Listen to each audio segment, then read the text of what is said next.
manira ng isang magandang relasyon. Isa pa, wala akong dahilan para gawin ang bagay na yan. Wala na akong panahon makinig sa iyong paliwanag. Auntie Jade, 60 taon na kayo naglilingkod sa pamilya namin. Dapat sana'y alam na ninyo na ang aming 2 anak ay hindi basta mga pangkaraniwang tao. Maganda ang kinabukasan ni Asif. At hindi ko papayagang sirain lang ng isang maruming babae ang buhay ng aking anak. Nasaan ngayon ang babaeng yon? Nasa guest room.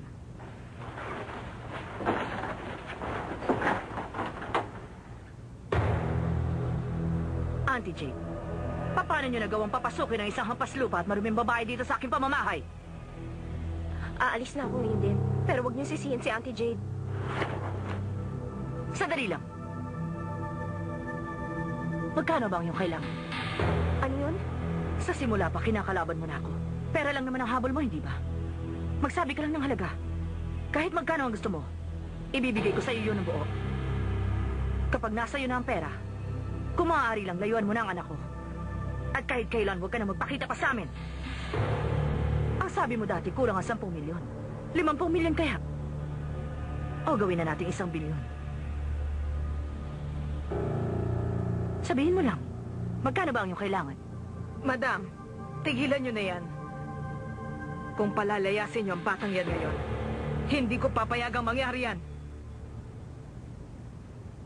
Auntie Jade, alam mo ba ang iyong sinasabi? Alam na alam ko. 60 taong ko kayong pinaglingkuran. Maaaring nakalimutan na ninyo ang sinabi ng iyong ama bago pa man siya mamatay na maglilingkod ako sa pamilyang ito hanggang sa aking huling hininga. Bakit mo sinasabi yan? Anong ibig mong sabihin? Malinaw kong sinasabi. Kapag umalis ang batang yan ngayon dito sa bahay, hindi ko patatagalin ang buhay ko hanggang bukas.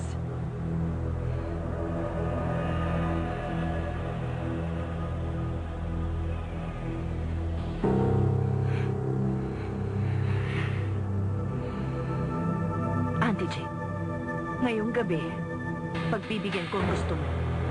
Pero, tuwiran kong sinasabi sa iyo ngayon ito, na ako pa rin ang masusunod sa aking sariling pamamahay at walang sino mang dapat makailan. Madam, maraming salamat.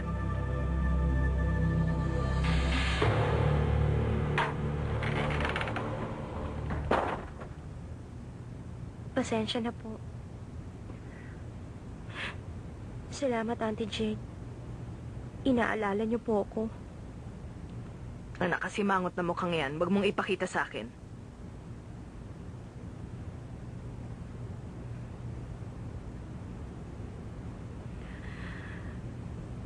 Isang sundalo ang aking asawa. Namatay siya noong World War II. Noon ay 19 na taong gulang ako. Ang ama nila ang nag-aruga at kumalinga sa akin para hindi ako mamuhay sa kalye. Kaya nangako ako, gagawin ko ang lahat para sa pamilyang ito. Noong magbinata ang papa ni Naas, pinakasalan niya si Madam. At naging bunga nila sina Ma'am Cheche at Sir Daomings. Maraming taon ding naging masaya ang buong pamilya.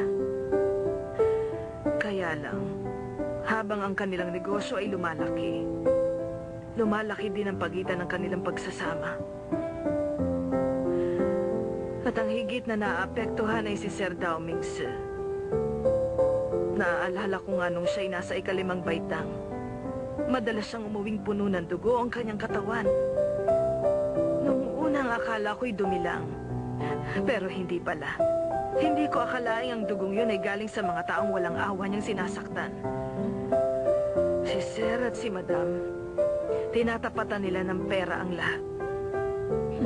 Kaya nga, si Sir Daomings, habang tumatagal, lalong lumalala. Pero nung ako'y nagbalik, malaki ang ipinagbago niya. Tinulungan mo siyang magbago. Nako, hindi po, Auntie Jade. Wala po akong ginawang tulong. Nagkataon lang po sa school na hindi ako sanay na niyayabangan. Kaya nagkaroon po kami ng matinding pagtatalo. At yun po ang pagkakataon na nasuntok siya sa mukha. Ang galing mo pala talaga. Alam mo ba, dito walang nakakagawa sa kanya ng ganon. Simula nang ikasal ang kapatid niya, walang sino man dito sa bahay nakapigil sa kanya. Pero pagkatapos ng away namin yun, alam nyo, Maganda na ang trato niya sa akin.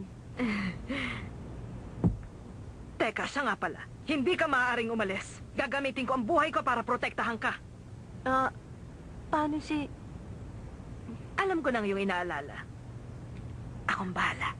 May panlaban tayo. Auntie Jade, para maibig sabihin ng ngiti niyo, ang mabuti pa, alis na lang Teka, po. sandali lang. Gusto mo ba ako mamatay? Makinig ka. Kapag umalis ka dito, magpapakamatay ako at magmumulto. Ano ba naman kayo? Huwag niyo akong biruin ng ganyan.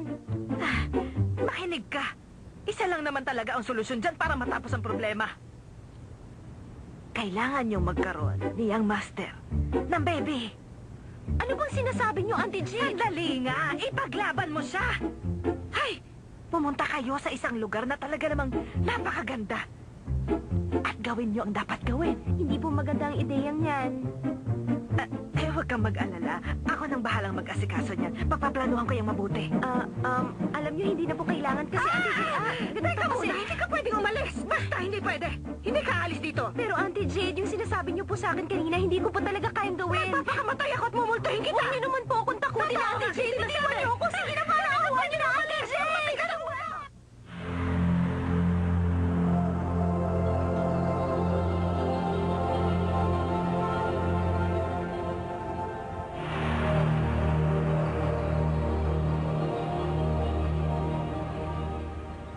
Pinatungtong mo na naman ang maruming babaeng yan dito sa bahay.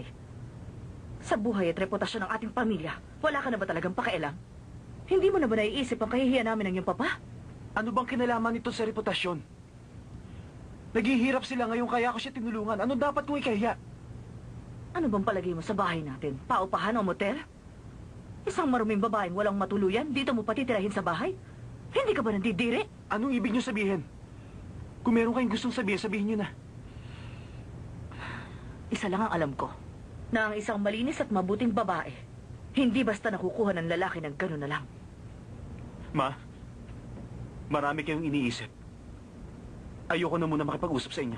Pakinggan mo ako! Sabihin mo ngayon na malinis siya. Pupuntahan mo siya sa kwarto niya sa ganitong oras ng gabi? Anong klaseng babae yun? Pinababayaan niyang nakabukas ang kanyang pintuan. Pinalis niyo na ba siya dito?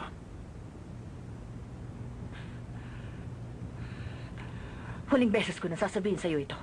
Walang karapatang tumira ang babae niya dito sa bahay. Huwag mo nang sayangin ang iyong oras. Wala na tayong pag-uusapan.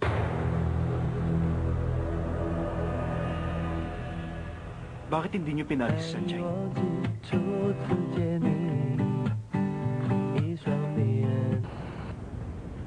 Sanjay! Sanjay! Pwede bang huwag kang sumigaw dyan? Auntie Jade, anong ginagawa niyo dito? Nasaan siya? Teka, sandali. Sandali, lang. natutulog na siya. Gusto siyang palayasin ng iyong mama kanina. Kung ganun ikaw pala. Paano mo nagawa yun? Isinanggalang ko lang ang aking buhay. Sinabi ko sa iyong mama, magpapakamatay ako pag pinalayas niya si Sanchay. Huwag ka mag-alala, pangako ko yan. Auntie Jade, padalo ka talaga. Salamat.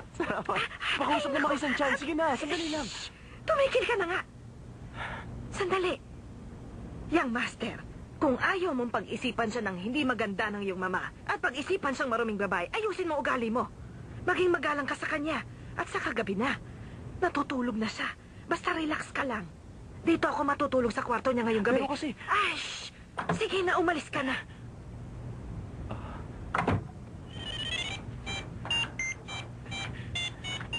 Hello? Simen? Hindi naman. Nagkasagutan daw sila kanina ni Mama. Mabuti lang, nandun si Auntie Jade. Okay.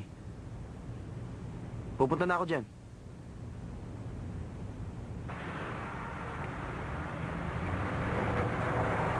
Kung bumalik ng Reynang yan, hindi na muna ako pupunta sa bahay ni Naazu. Hindi naman yun ang punto ko, ano ka ba? Baka nakalimutan mo nagtatrabaho si Sanjay sa kanila. Alam ko naman yan. Inaalala ko rin naman si Sanchay dahil nakakaharap na niyang Reyna. Bago umalis ang mama niya ng bansa, yung mga sinabi ni Sanchay sa Reyna, natatandaan niyo ba? Wala akong sinabi sa lipunan. At para sa mga mata ninyo, namumligaw lang ang katumbas ko. Pero isang bagay lang malinaw kung sasabihin. Ginagawa ko ang lahat para hindi ako maliitin ng mga tao. Alam nyo, ngayon ko lang nalaman para pala kayong walang pinag-aralan. Isipin niyo to. Ngayong bumalik na ang Reyna at natagpuan niyang kasama ng anak niya ng damong ligaw. At ngayon nakatira pa sa bahay nila. Masustroke siya sa galit. Kasi, andito kami. Ah. Nakita niya na si Sanchay? Siguradong galit siya. Mas masakit siguro ang mga binitawan niya sa